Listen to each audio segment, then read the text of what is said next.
Welcome to Tenor Tech, where I solve the problems you didn't even know you had. You start by verifying the account that holds the contacts. Make sure you're signed into the correct Google account. Once signed in, export a backup. Use Settings Export and choose vCard or CSV so you can restore if needed. Next, open the Contacts app or Contacts.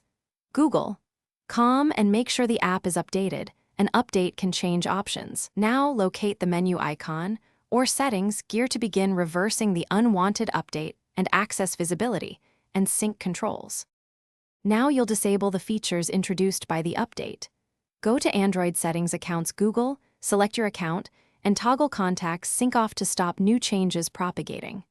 Next, in the Contacts app, look for an option like Try Classic Contacts or a Use New Contacts toggle and revert it. If absent, clear the app cache and data to reset local settings. Clearing data forces the app to re-download from Google, so make sure your backup is ready before proceeding. Finish by restoring your preferred state.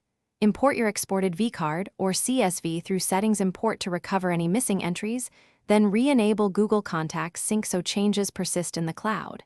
If the update still shows, uninstall updates or reinstall the Contacts app and restart the device. Alternatively, use Contacts. Google. In a browser to manage contacts outside the app. One key troubleshooting tip. If sync conflicts occur, turn sync off, fix duplicates or missing entries locally, then turn sync back on to force a clean merge. Thanks for watching. Subscribe to keep your life in tune.